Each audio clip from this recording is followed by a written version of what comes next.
Viewers, welcome back in our program. And Dr. Saab.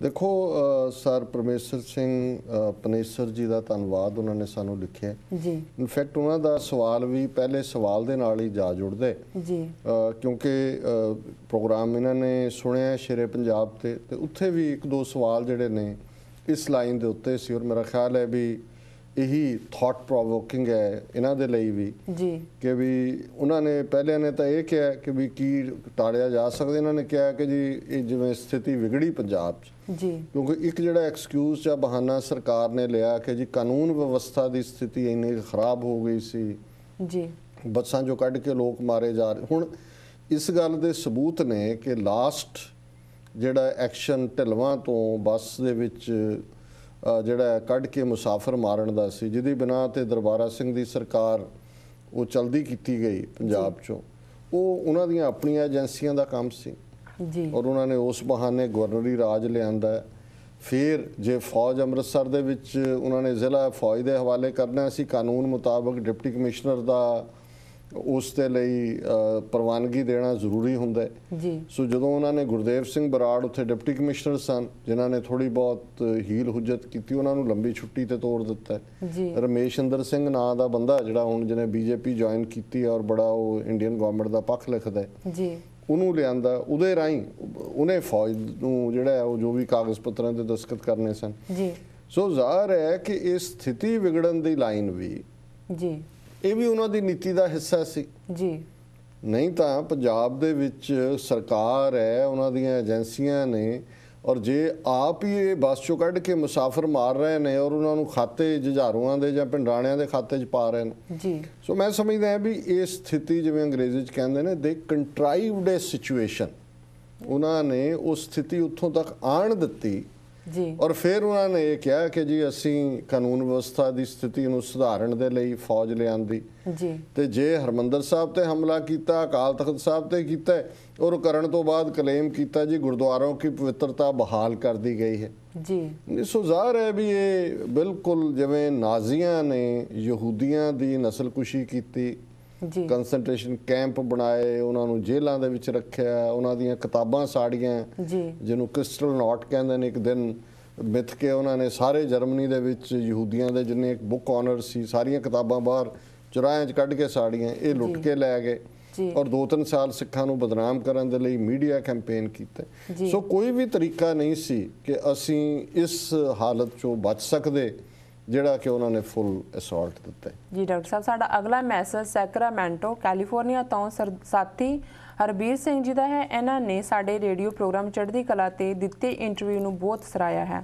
ਪਰ ਨਾਲ ਹੀ ਇਹਨਾਂ ਨੇ ਪੁੱਛਿਆ ਹੈ ਕਿ ਇੱਕ ਕਾਲਰ ਜਿਹੜਾ ਬਾਰ-ਬਾਰ ਕਹਿ ਰਿਹਾ ਸੀ ਕਿ ਸਰਕਾਰ ਨਾਲ ਸੰਤ ਭਿੰਡਰਾਂਵਾਲਿਆਂ ਦਾ ਸਮਝੌਤਾ ਹੋ ਗਿਆ ਸੀ ਪਰ ਪਾਕਿਸਤਾਨ ਦੀ ISI ਨੇ ਵਿਸ਼ਵਨਾਥ ਤਿਵਾੜੀ ਨੂੰ ਮਾਰ ਕੇ ਸਾਰੀ ਖੇਡ ਖਤਮ ਕਰ ਦਿੱਤੀ इस सब का आधार की है डॉक्टर साहब बड़ी दिलचस्प गल है पिछले शायद 2-3 दिन पहला ही ये रेडियो चढ़ती कला उतों कैलीफोर्निया तो चलता है और उन्होंने जोड़ा लाइव शो जोड़े ने 8 ਤੋਂ 10 जोड़ा उहदे ते उन्होंने मैनू लिया इत्थे आलमोस्ट मिडनाइट सी मैं इत्थों सच्चो साई तो बाद घर पहुँच के ही उन्होंने नाल गलबात की जी बड़े उत्साह वाले पंथक रेडियो है सिੱਖੀ ਦੀ ਗੱਲ ਕਰਦੇ ਨੇ जी पर मैनू हैरानी हुई कि उस लगभग 1 घंटे के टॉक शो दे विच 2 कॉलर उन्हां चों एक बार बार आके जिहदा जिक्र इन्होंने साथी हरबीर सिंह होरां ने कीता जी इन्हां दा धन्नवाद है इन्होंने प्रोग्राम भी सुनिया और फिर इन्होंने सानू लिखिया भी है जी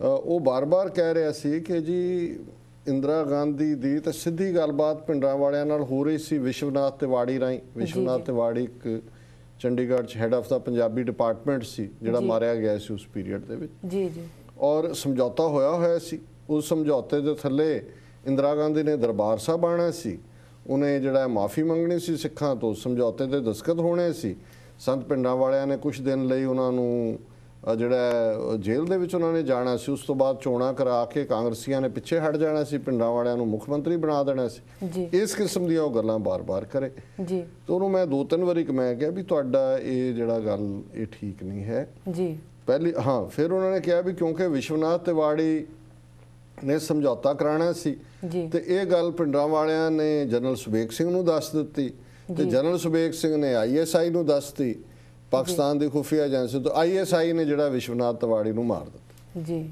ਔਰ ਇਸ ਤਰ੍ਹਾਂ ਗੱਲ ਮੁੱਕ ਗਈ ਜੀ। ਮੈਂ ਉਹਨੂੰ ਕਿਹਾ ਕਿ ਜੀ ਕਿੱਥੇ ISI, ਕਿੱਥੇ ਸੁਬੇਗ ਸਿੰਘ? ਮੈਂ ਕਿਹਾ ਜਨਰਲ ਸੁਬੇਗ ਸਿੰਘ ISI ਦੇ ਏਜੰਟ ਸੀ। ਕਿ ਜਿਹੜੇ ਬੰਦੇ ਨੇ ਆਪਣੀ ਜ਼ਿੰਦਗੀ ਦਾਅ ਤੇ ਲਾ ਦਿੱਤੀ, ਜੀ, ਅਖੀਰਲੇ ਸਾਹ ਤੱਕ ਜੂਝੇ ਨੇ, ਤੇ ਪਿੰਡਾਂ ਵਾਲੇ ਜਿਹੜੇ ਨੇ ਉਹ ਇੰਦਰਾ ਗਾਂਧੀ ਨਾਲ ਖੁਫੀਆ ਗੱਲਬਾਤ ਕਰਕੇ ਉਹ ਪੰਥ ਨੂੰ ਤਾਂ ਕਹਿ ਰਹੇ ਸੀ ਜੀ ਜਿਹੜਾ ਸਮਝੌਤਾ ਹੋਇਆ ਉਹ ਅਸੀਂ ਅਕਾਲ ਤਖਤ ਸਾਹਿਬ ਦੇ ਸਾਹਮਣੇ ਰੱਖਾਂਗੇ, ਫਿਰ ਗੱਲਬਾਤ ਕਰਾਂਗੇ। ਤੇ ਉਹ ਜਿਹੜੇ ਨੇ ਇੰਦਰਾ ਗਾਂਧੀ ਨਾਲ ਖੁਫੀਆ ਮੀਟਿੰਗਾਂ ਕਰ ਰਹੇ ਸੀ। ਤੇ ਜੇ ਕਰ ਵੀ ਰਹੇ ਹੁੰਦੇ ਜੋ ਮੈਂ ਕਿਹਾ ਜੋ ਤੂੰ ਕਹਿ ਰਹੇ ਹੈ, ਤੇ ਫਿਰ ਉਹਨਾਂ ਨੂੰ ਕੌਮ ਨੇ ਐਕਸੈਪਟ ਕਰ ਲੈਣਾ ਸੀ ਜੀ। ਸੋ ਲੇਕਿਨ ਹੁਣ ਸਮੱਸਿਆ ਇਹ ਹੈ, ਉਹ ਮੈਨੂੰ ਕਹੇ ਜੀ ਸਾਡੇ ਕੋਲ ਬੜੇ ਬੜੇ ਖੜਕੂ ਨੇ, ਉਹਨਾਂ ਦੀਆਂ ਫੋਟੋਆਂ, ਅਸੀਂ ਸਬੂਤ। ਤੇ ਇਹ ਪੁੱਛ ਲਓ ਹੁਣ ਜਿਹੜਾ ਵਿਸ਼ਵਨਾਥ ਤਿਵਾੜੀ ਨੂੰ ਮਾਰਿਆ ਸੀ, ਔਰ ਮੈਂ ਉਹਨਾਂ ਨੂੰ ਕਿਹਾ ਕਿ ਸੰਤਾਂ ਨੇ ਕਦੇ ਵੀ ਕਿਸੇ ਬੇਗੁਨਾਹ ਦੇ ਮਾਰੇ ਜਾਣ ਨੂੰ ਜਿਹੜਾ ਉਹ ਹਮੇਸ਼ਾ ਹੀ ਉਹਨਾਂ ਨੇ ਕੰਡੈਮ ਕੀਤਾ। ਜਿਹੜਾ ਵੀ ਬੇਗੁਨਾਹ ਸੀ, ਜਿਹੜਾ ਦੋਸ਼ੀ ਹੈ, ਉਹਦੇ ਬਾਰੇ ਉਹਨਾਂ ਨੇ ਕਦੇ ਵੀ ਇਹ ਨਹੀਂ ਕਿਹਾ ਕਿ ਜੀ ਇਹ ਸਾਡਾ ਕੰਮ ਨਹੀਂ ਹੈ। ਮੈਂ ਕਿਹਾ ਵਿਸ਼ਵਨਾਥ ਤਿਵਾੜੀ ਦੇ ਬਾਰੇ ਸੰਤਾਂ ਨੇ ਸਟੇਟਮੈਂਟ ਦੇ ਕੇ ਕਿਹਾ ਸੀ ਕਿ ਭਾਈ ਇਹ ਬਹੁਤ ਗਲਤ ਕੰਮ ਕੀਤਾ। ਸੋ ਇਹ ਏਜੰਸੀਆਂ ਦਾ ਹੀ ਕੰਮ ਸੀ, ਕਿਉਂਕਿ ਏਜੰਸੀਆਂ ਦਾ ਆਪਣਾ ਨੈਟਵਰਕ ਇੱਕ ਨੂੰ ਉਭਾਰ ਰਿਹਾ ਹੁੰਦਾ ਹੈ, ਦੂਸਰੇ ਨੂੰ ਥੱਲੇ ਸੁੱਟ ਰਿਹਾ ਹੁੰਦਾ ਹੈ। ਸੋ ਮੈਂ ਕਿਹਾ ਬਾਕੀ ਮਨੀਸ਼ ਤਿਵਾੜੀ ਕਾਂਗਰਸ ਦਾ ਸਪੋਕਸਮੈਨ, ਇਹਨੇ ਕੀ ਕਹਿਣਾ ਹੈ ਜੇ ਇਹਦਾ ਪਿਓ ਕੀ ਸੀ ਜਾਂ ਕੀ ਨਹੀਂ ਸੀ। ਸੋ ਸਾਡਾ ਕੋਈ ਵਿਸ਼ਵਨਾਥ ਤਿਵਾੜੀ ਨਾਲ ਕੋਈ ਲਾਗਾ ਦੇਗਾ ਨਹੀਂ ਹੈ, ਨਾ ਹੀ ਸਾਨੂੰ ਪਤਾ ਹੈ ਵੀ ਉਹਦਾ ਕੀ ਮਿਸ਼ਨ ਸੀ। ਜੇ ਉਹ ਕਦੇ ਮਿਲਿਆ ਵੀ ਹੋਏਗਾ ਆ ਕੇ, ਬਥੇਰੇ ਉੱਥੇ ਮਿਲਦੇ ਰਹੇ ਨੇ ਆ ਕੇ। ਸੁਬਰਾਮਨੀਅਮ ਸਵਾਮੀ ਵੀ ਆਇਆ ਜਿਹੜਾ RSS ਦਾ ਆਈਡੀਆਲੌਗ ਸੀ, ਉਹਨੇ ਵੀ ਆ ਕੇ, ਔਰ ਉਹ ਸੁਬਰਾਮਨੀਅਮ ਸਵਾਮੀ ਉਹਨਾਂ ਚੋਂ ਸੀ ਜਿਹਨੇ ਦਰਬਾਰ ਸਾਹਿਬ ਤੇ ਹਮਲੇ ਨੂੰ ਕੰਡੈਮ ਕੀਤਾ। ਫਿਰ ਉੱਥੇ ਫਾਰੂਕ ਅਬਦੁੱਲਾ ਵੀ ਆਇਆ ਜਿਹੜਾ ਜੰਮੂ ਕਸ਼ਮੀਰ ਦਾ ਚੀਫ ਮਿਨਿਸਟਰ ਸੀ। ਉਹ ਹੁਣ ਕਸ਼ਮੀਰ ਦੇ ਨਾਲ ਫਾਰੂਕ ਅਬਦੁੱਲੇ ਨਾਲ ਸਮਝੌਤਾ ਕਰ ਰਹੇ ਸੀ ਸੰਤ ਪਿੰਡਾਂ ਵਾਲੇ।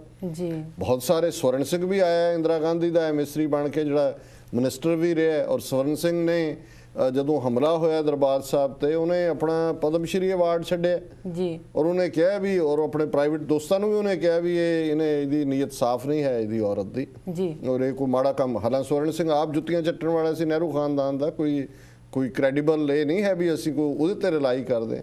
ਸੋ ਉਹ ਡਿਟਰਮਿੰਡ ਸੀ। ਕਿਤੇ ਪੂਰੀ ਫੌਜ ਦਾ ਜਰਨੈਲ, ਲੈਫਟੀਨੈਂਟ ਜਨਰਲ ਸਿਨਹਾ ਵਰਗੇ ਸੀਨੀਅਰ ਜਨਰਲ ਨੂੰ ਵੈਸਟਰਨ ਕਮਾਂਡ ਦੇ ਨੂੰ ਪਾਸੇ ਕਰਕੇ ਵੈਦਿਆ ਦਾ ਸੁੰਦਰ ਜੀ ਲਿਆਂਦੇ।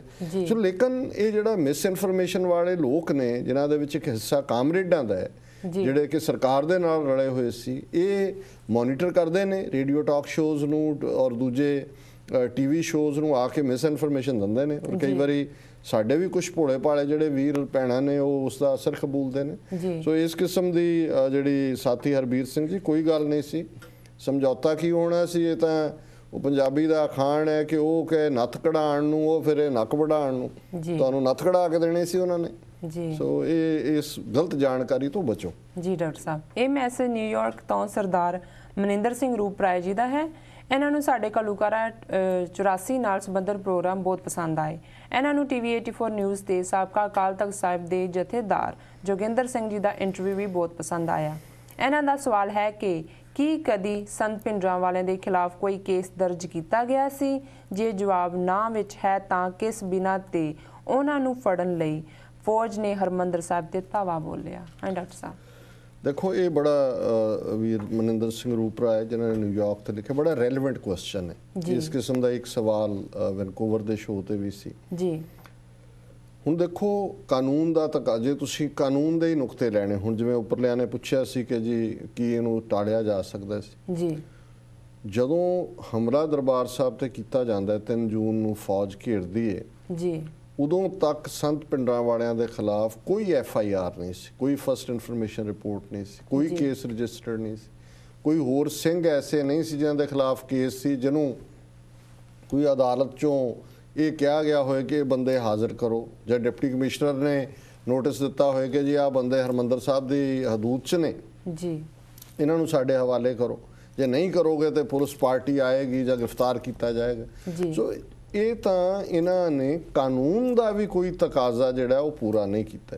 ਜੇ ਸੰਤਾਂ ਦੇ ਖਿਲਾਫ ਕੋਈ ਕੇਸ ਹੁੰਦਾ ਜੀ, ਜਿਵੇਂ ਲਾਲਾ ਜਗਤ ਨਾਰਾਇਣ ਜਦੋਂ ਮਾਰਿਆ ਗਿਆ ਤੇ ਸੰਤਾਂ ਦਾ ਨਾਂ FIR ਦੇ ਵਿੱਚ ਸੀ, ਉਹਨਾਂ ਨੇ ਕਿਹਾ ਗ੍ਰਿਫਤਾਰ ਕਰਨਾ ਹੈ। ਸੰਤਾਂ ਨੇ ਆਪਣੇ ਦਿੱਤੇ ਵਕਤ ਤੇ 20 ਸਤੰਬਰ 1981 ਨੂੰ ਗ੍ਰਿਫਤਾਰੀ ਦਿੱਤੀ। ਚੌਂਕ ਮਹਿਤਾ ਗੁਰਦੁਆਰਾ ਗੁਰਦਰਸ਼ਨ ਪ੍ਰਕਾਸ਼ ਜੀ, ਲਗਭਗ 4 ਹਫ਼ਤੇ ਉਹ ਉਹਨਾਂ ਦੀ ਕਸਟਡੀ 'ਚ ਰਹੇ, ਪੁੱਛਗਿੱਛ ਵੀ ਹੋਈ ਜੀ। ਔਰ ਉਹਨਾਂ ਨੇ ਛੱਡਿਆ ਕਿਉਂਕਿ ਸਬੂਤ ਕੋਈ ਨਹੀਂ ਸੀ ਔਰ ਹੈ ਇਹ ਸਾਰਾ ਹਿਸਟੋਰੀਕਲ ਫੈਕਟ ਹੈ। ਜੀ ਸੋ ਜੇ ਸਰਕਾਰ ਭਾਰਤੀ ਕਾਨੂੰਨ ਦੇ ਵੀ ਦਾਇਰੇ 'ਚ ਰਹਿ ਕੇ ਕੁਝ ਕਰਨਾ ਚਾਹੁੰਦੀ ਤਾਂ ਫਿਰ ਇਹ ਸੀ ਕਿ ਜੇ ਕੋਈ ਉਹਨਾਂ ਦੇ ਖਿਲਾਫ ਕੋਈ ਉਹਨਾਂ ਦੇ ਕਾਨੂੰਨ ਮੁਤਾਬਕ ਜੁਰਮ ਸੀ, ਕੇਸ ਰਜਿਸਟਰ ਕਰਦੇ।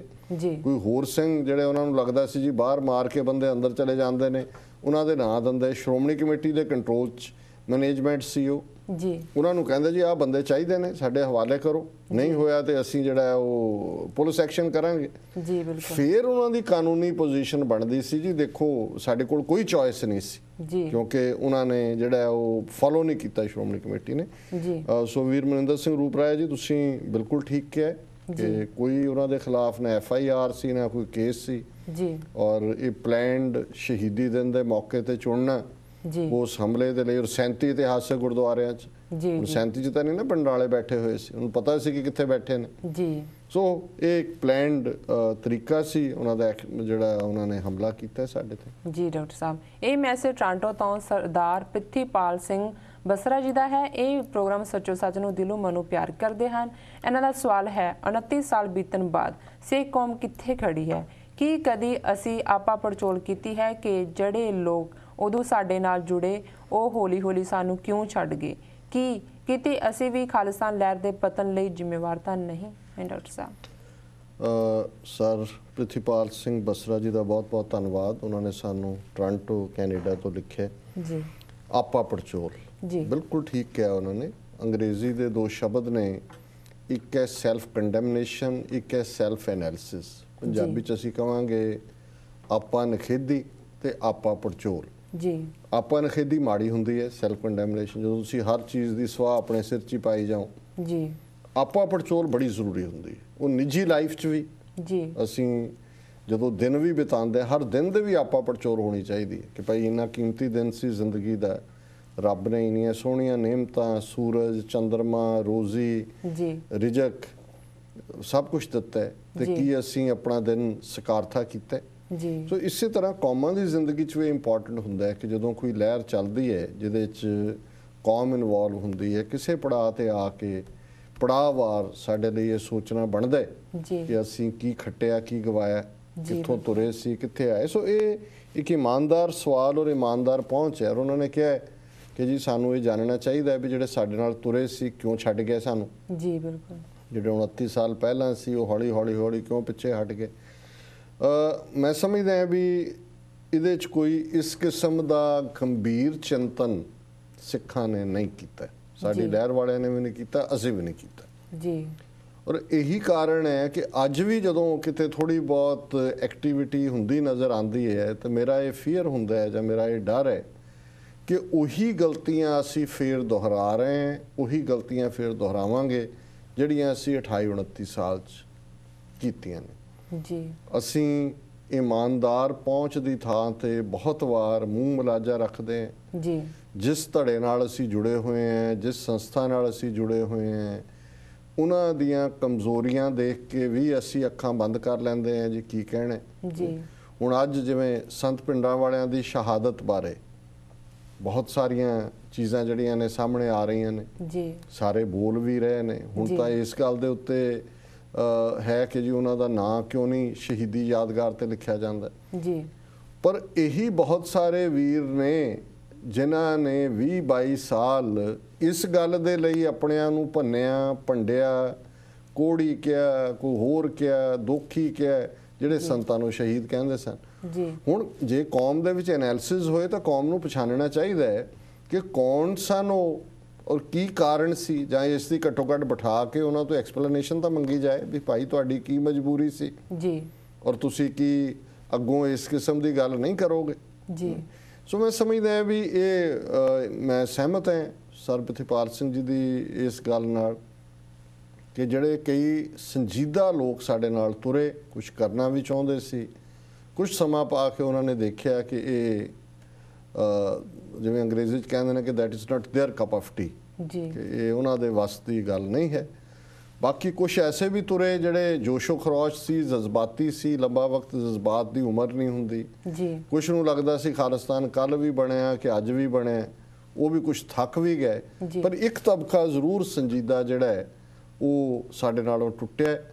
ਔਰ ਅੱਜ ਵੀ ਸਾਡੇ ਨਾਲ ਜਿਹੜੇ ਕੁਝ ਇਸ ਕਿਸਮ ਦੇ ਸੰਜੀਦਾ ਲੱਗਣਗੇ ਇੱਕ ਭਾਵਨਾ ਦੇ ਤਹਿਤ, ਜੇ ਅਸੀਂ ਆਪਣੇ ਆਪ ਨੂੰ ਨਹੀਂ ਸੁਧਾਰਿਆ ਤੇ ਉਹ ਵੀ ਪਿੱਛੇ ਹਟਣਗੇ ਤੇ ਅਸੀਂ ਉਹੀ ਗਲਤੀਆਂ ਜਿਹੜੀਆਂ ਨੇ ਉਹ ਬਾਰ-ਬਾਰ ਦੁਹਰਾਵਾਂਗੇ। ਡਾਕਟਰ ਸਾਹਿਬ ਇੱਥੇ ਲੈਣੇ ਇੱਕ ਛੋਟਾ ਜਿਹਾ ਬ੍ਰੇਕ।